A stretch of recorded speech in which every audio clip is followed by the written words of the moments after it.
Hello. जी जी, आवाज आ रही sir. जी sir जी। आज की इस वेबिनार मीटिंग में सर्वप्रथम महाकारुणिक तथागत सम्यक संबुद्ध बोधिसत्व परम पूज्य बाबा साहब अम्बेडकर, चक्रवर्ती सम्राट अशोक, सामाजिक क्रांति के पितामह ज्योतिबा फुले, आरक्षण के जनक राजर्षि शाहू और सभी महापुरुषों को मैं अपने श्रद्धा सुमन अर्पित करता हूँ। चक्रवर्ती सम्राट अशोक की जयंती पर आप सभी मीटिंग उपस्थित धम्म बंधुओं को अपनी तरफ से हार्दिक बधाई प्रेषित करता हूँ, क्योंकि आज के इस कार्यक्रम में मैं शामिल जरूर हूँ, लेकिन वक्ता के रूप में तो मैं नहीं था। और जो भी वक्तागण रखे गए हैं, मेरे ख्याल से ये पहला ऐसा अवसर है जब कोई भी वक्ता यहाँ उपस्थित नहीं हो पाया और अपनी बात नहीं रख पाया है। हम जयंतियों के अवसर पर या बुद्ध पूर्णिमा पर आयोजन करते हैं, आयोजन में अपनी बातें रखते हैं और पुराने इतिहास को समाज के सामने हम पेश करते हैं। लेकिन देखने में ये आया है कि वो जो हमारा पुराना इतिहास है, हम उससे क्या शिक्षा ग्रहण करते हैं, विशेष तौर पर संस्थागत तरीके से।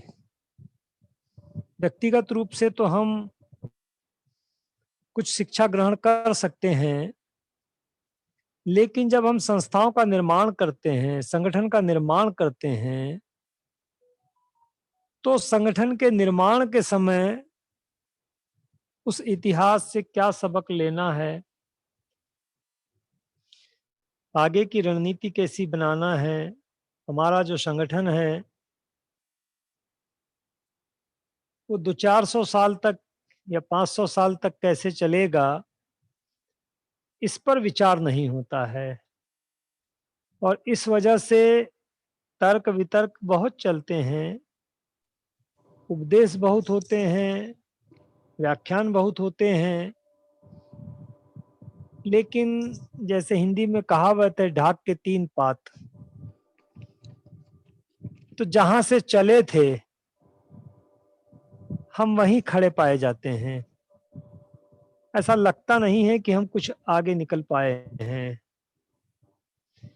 देश में परिस्थितियां बहुत तेजी से रंग बदल रही है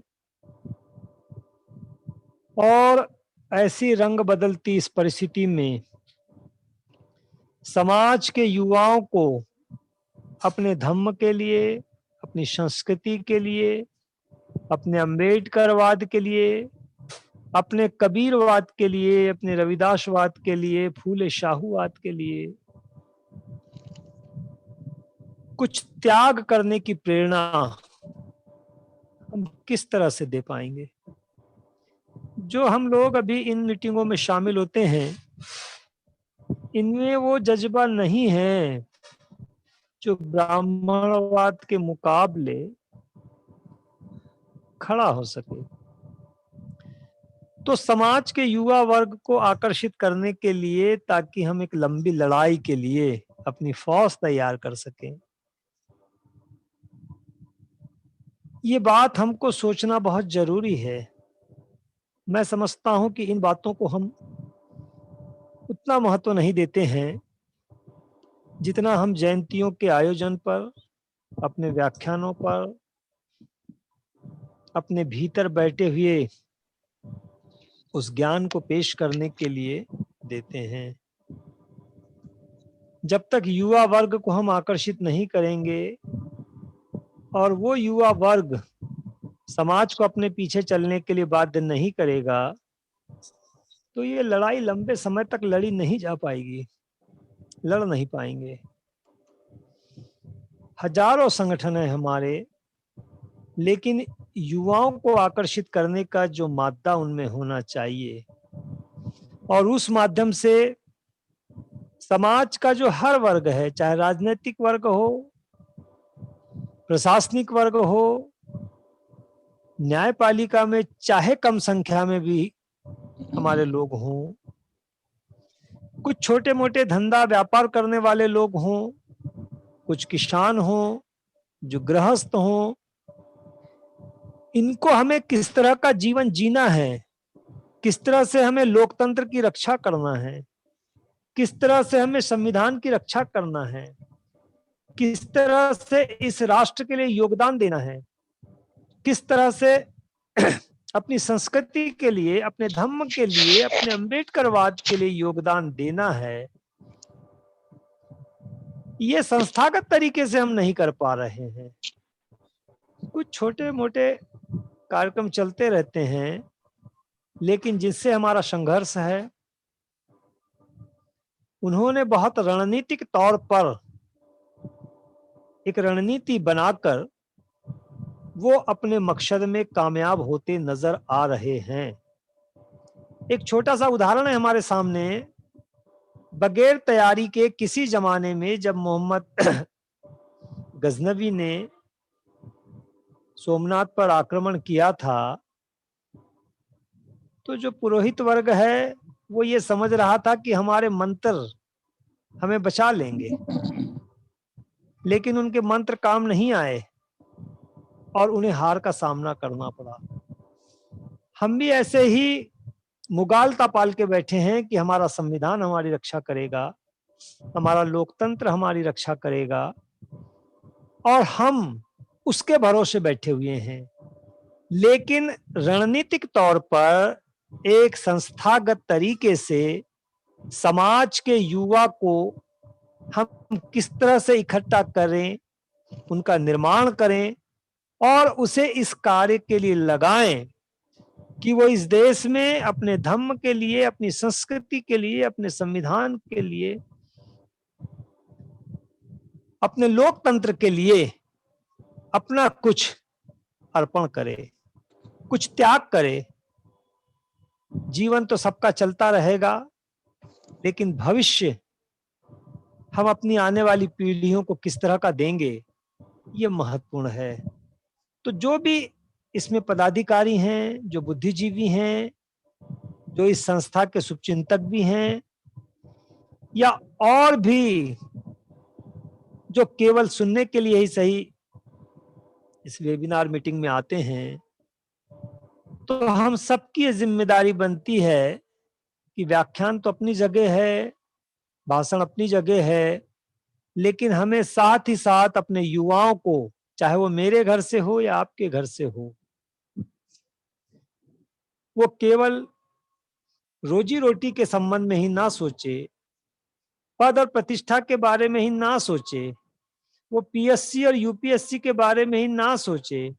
अपनी संस्कृति, अपने धर्म, अपना लोकतंत्र, अपना संविधान, अपना समाज, अपना भविष्य, इस बारे में भी उसने विचार करना चाहिए। और इसके लिए हम सारे लोगों को एक सामूहिक प्रयास करना है।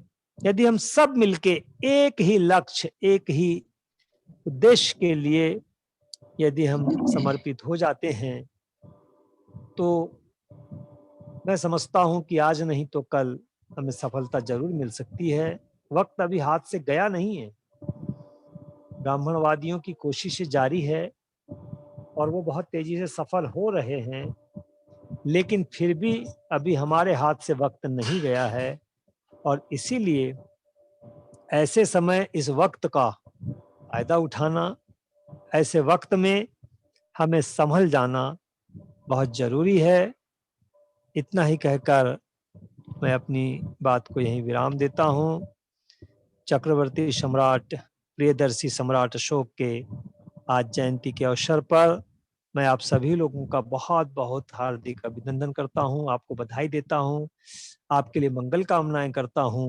और मैं ये चाहता हूं कि हमारी राष्ट्रीय बौद्ध महासभा के माध्यम से हम गृहस्थ तो जुड़े हुए ही हैं, युवाओं के लिए भी हम इस पर विचार करेंगे। ऐसी कामना करते हुए मैं आपसे अपनी बात को विराम देता हूं। जय भीम, जय भारत, नमो बुद्धाय। बहुत बहुत धन्यवाद माननीय आचार्य जी, आपने हमें सचेत किया है, अपनी वाणी से हमें आगाह किया है कि हमें इस विषय पर गंभीर होकर सोचना चाहिए। और आपने हमें आगे के लिए मार्गदर्शन भी दिया है। तो अगले वक्ता के रूप में मैं कार्यक्रम को आगे बढ़ाते हुए आज की जो मुख्य अतिथि हैं हमारी उपासिका राजेश शाक्य जी, मैं उनसे अनुरोध करता हूं वो अपना माइक अनम्यूट करें और अपना वक्तव्य प्रारंभ करें।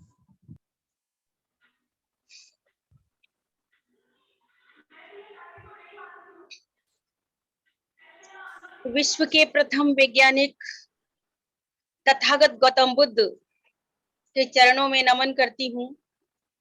बोधिसत्व विश्व रत्न संविधान निर्माता डॉक्टर भीमराव अंबेडकर जी को वंदन करती हूँ। आज की वेबिनार की अध्यक्षता कर रहे माननीय रत्नलाल चरगोत्रा जी एवं समस्त विशिष्ट अतिथि गणों को मेरा नमो बुद्धाय, जय भीम। राष्ट्रीय बौद्ध महासभा के संस्थापक राष्ट्रीय अध्यक्ष जी एवं समस्त भारत के विभिन्न प्रदेशों से जुड़े सभी उपासक उपासिकाओं को, पदाधिकारियों को मेरा सादर नमो बुद्धाय, जय भीम। सम्राट अशोक महान के जन्मदिन के अवसर पर मैं सभी को हार्दिक शुभकामनाएं प्रेषित करती हूँ।